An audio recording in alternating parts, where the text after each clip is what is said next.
You're already here. Would you like some coffee? No, thank you. Well, Dr. Warwick will be with you in just a moment. Thanks very much. Thank you. So, how are things? Do me a favor, Sheila. Let's not chit-chat. We're here for a purpose. Let's get down to it. I have a pile of work on my desk. The purpose is to put our marriage back together, Eric. No, it's not. The purpose here is for us to try to disengage without destroying one another. No, that's not the reason at all. That's why I'm here. If you're not even going to make a serious attempt at this... If I don't do this, you'll sue me. You'll make a public mockery of my life. That's right, darling. My next appointment. Sheila and Eric Forrester seeking counsel on their marriage. I believe I'm in for the challenge of my career.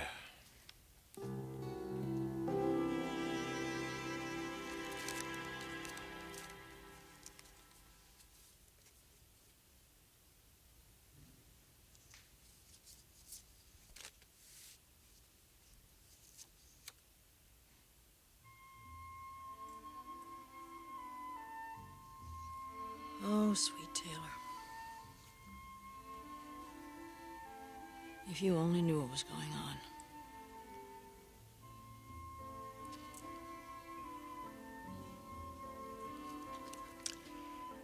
Well, honey, he may have married Brooke. But I honestly believe he'll always love you.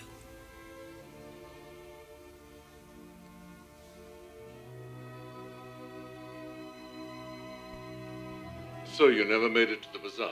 No, we wish we could have, but we just didn't have time to do everything. Well, at least you've given me this one last night. I am most grateful. Grateful? Prince Omar, we're the ones that are grateful. Your hospitality and your kindness have been overwhelming. I, too, have enjoyed your company greatly. My only regret is that I didn't get to know you better. What would you like to know?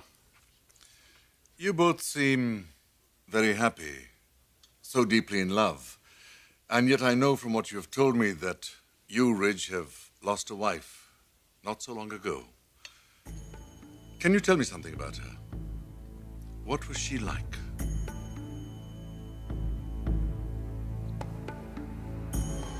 Yes, Ridge. What was she like?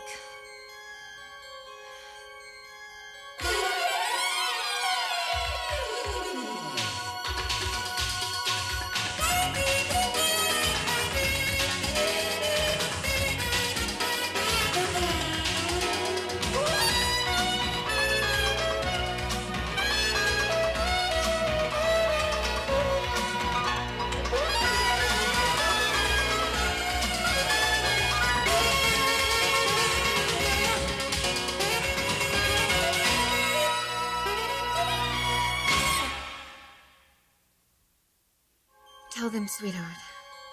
Tell them how you feel about me. That's a pretty heavy question, Omar. I didn't want to open any wounds here, but surely you must have loved her. Her name was Taylor, I believe. Yes. And I did love her. Deeply. Very deeply. Yes. She was an amazing woman. Excellent psychiatrist. A very loving wife. And she would have made a wonderful mother. But she never gave you any children. We never gave each other children. Of course. Wasn't that disappointing? Yes, it was.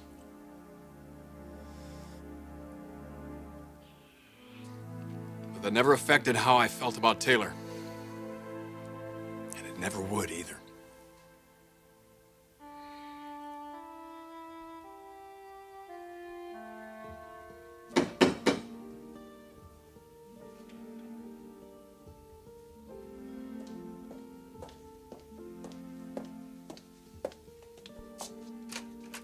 Hello, Stephanie.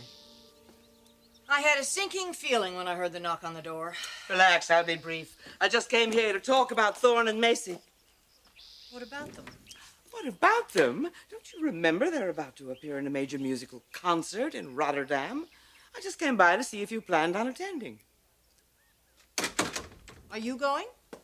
Well, most definitely I'm going. Oh, well, then I'm most definitely not going. Oh, come on, Stephanie. Will you for once in your life just relax? Let your hair down, let loose. Come with me. We could have some fun. I'm not in the mood for fun. Thank you very much. Problems? Well, if I had some problems, I certainly wouldn't discuss them with you, Miss Spectra. Oh, of course not. I must have been dreaming. Of course not. You'd never let a crack appear in the veneer of that aristocratic facade. Yes, well, it's tea time now, so it's time for you to leave. Oh, damn it, Stephanie. You could use a friend. Nobody can be as self-sufficient as you pretend to be.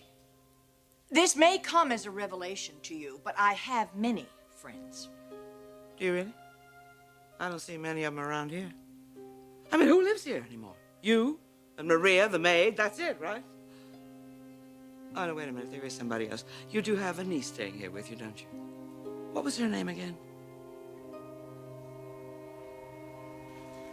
I usually like to begin these couple sessions by inviting each party to state what they would hope to get out from it. Why don't you go first, Eric? Eric is being blackmailed, or so he thinks. I was actually speaking to Eric, Sheila. You will have your turn. I'm here because I'm being blackmailed. God, it was the only thing I could do to get you here. God knows we need the help. All right, Sheila. What do you hope to get out of this? I hope to get my marriage out of this. A reconciliation? Yes, definitely. Why else would I be here?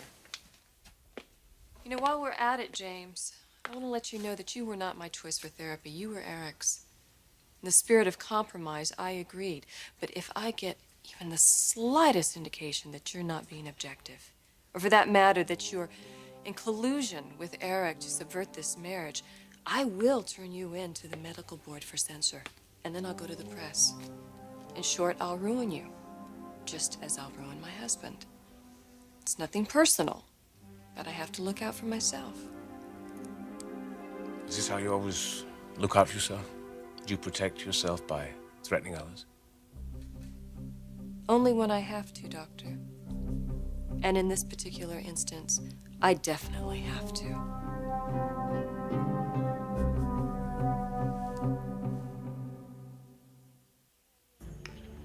Do you have any other questions, Omar? Keep going, Omar. Don't stop now. You're just getting started. Ask him. Yes, I do, as a matter of fact. You say you loved this woman, Taylor, very deeply. And yet, within months of her death, you courted and married Brooke. How do you explain that? The reason I ask this is because I myself loved a woman and I lost her. I still think of her often. I thought perhaps you could help me by telling me how you managed to rid your heart of Taylor.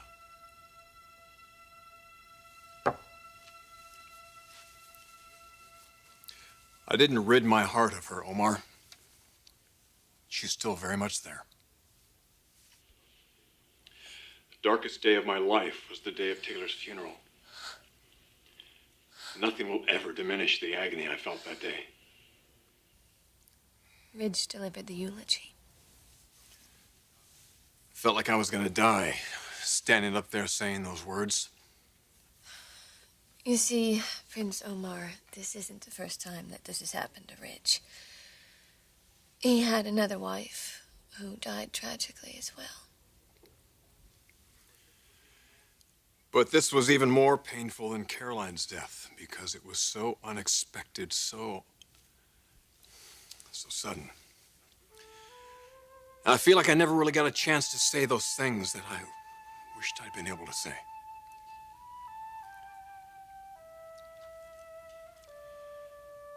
There was so much left unresolved.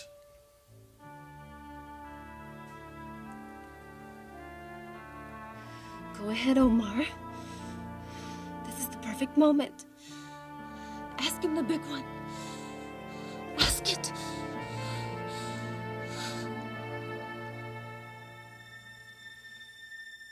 I have one more question, if you permit me. It's one I've frequently asked myself ever since losing that woman that I told you about. If, by some act of God, you could see your former wife again, what would you say to her?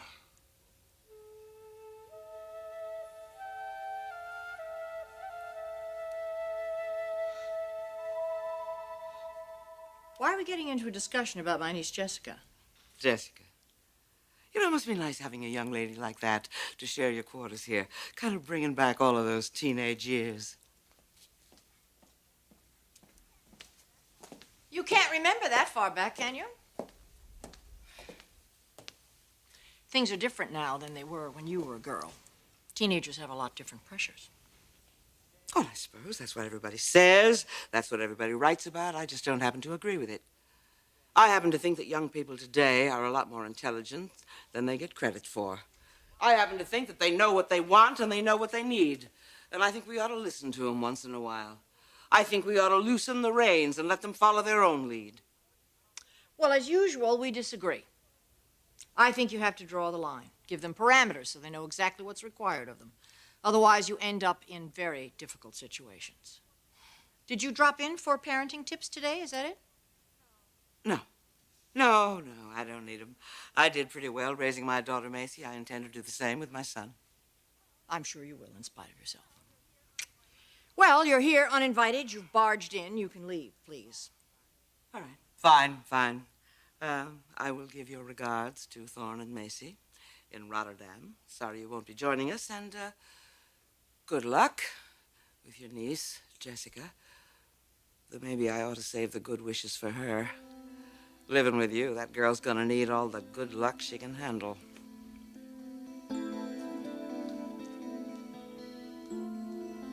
So you're both here under duress? Sheila, you'd rather see another therapist. You'd rather see anyone, as long as it wasn't me. And Eric, I get the impression from you that you'd be happier standing up in court seeking a divorce. I'll be candid with you. This is no way to seek therapy. We're wasting each other's time. This session is over. Thank you. Wait a minute. Just a minute, James. Yes? You can't walk out of here like that. We need you. For what? To protect you from destroying each other? James, you're a friend. We're asking for your help, please. I'm asking for your help. So am I.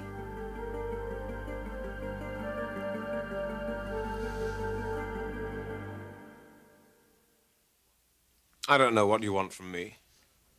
We need your help. Yes, you need my help, because you've made your problems. But I don't think you're willing to address those problems, Sheila. Yes. I am. I told you. I want to put my marriage back together. Your marriage? That is not the problem. No, it's not. Let's both gang up on Sheila, huh? Here it comes. Nobody is ganging up on you, Sheila. But it might help if we knew you. Right now, we don't. At least I don't. Eric, you know me. I want a husband who loves me. A child, a beautiful life, and I thought that I could have that with you. And at one time, you believed that too, and something went wrong. What? I have no idea. But we stopped trusting each other. Resentment set in. Sweetheart, I just want to get rid of all of that. I want to start over. That's who I am. Now, who are you?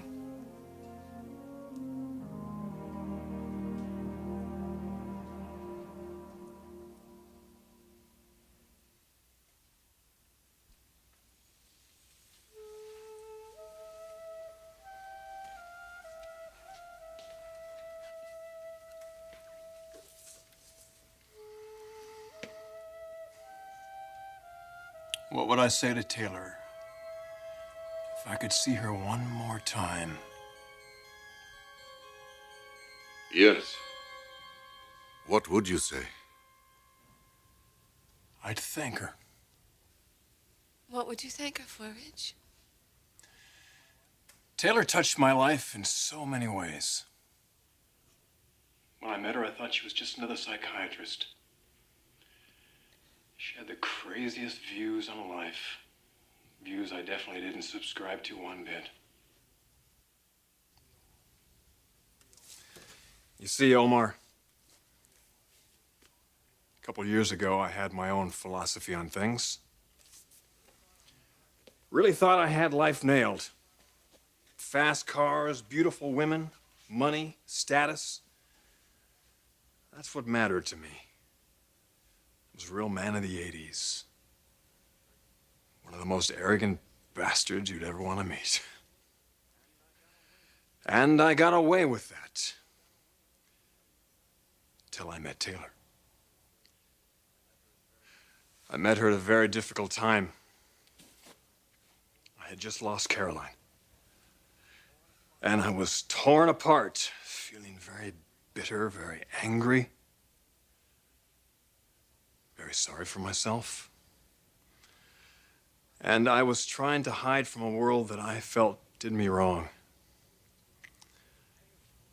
But Taylor made me realize that I was only hiding from myself, from my own insecurities. Taylor, God bless her, reformed me, remade me into a whole different man. Maybe it was that tone of hers, that caring, that encouraging, that soft-spokenness. But she performed a miracle. She did the impossible. She transformed Ridge Forrester from an insecure, spoiled brat into a man that now understands that the meaning of life is not found in possessions. It's found in the eyes of the people you love. And I did love her. God, did I love her?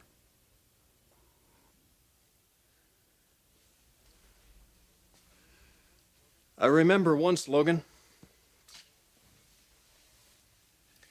you and I had just come home from being snowbound in the cabin.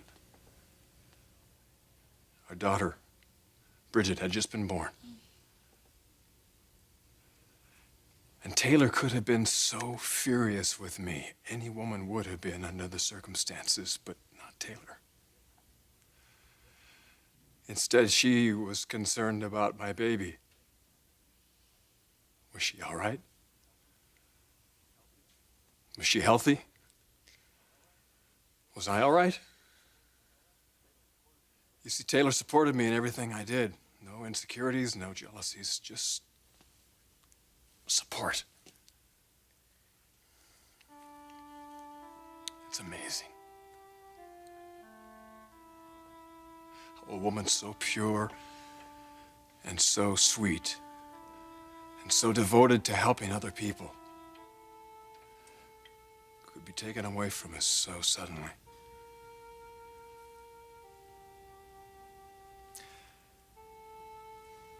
I guess God couldn't live without her.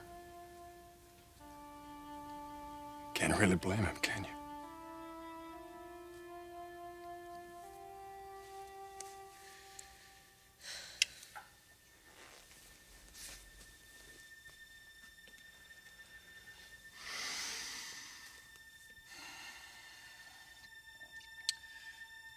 So what would I say to Taylor if I knew she was listening to me right now?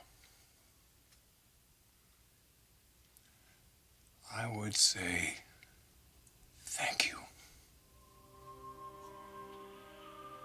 for touching my life the way you did.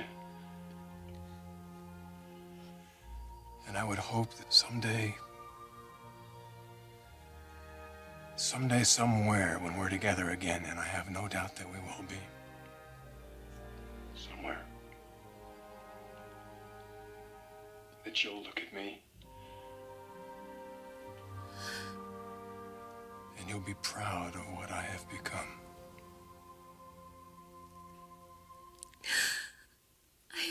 of you, Rich. I'm so proud.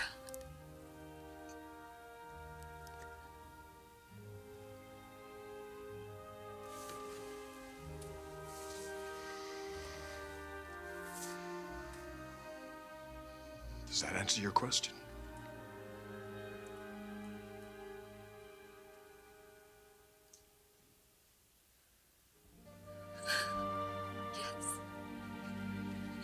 Yes, my love, it does.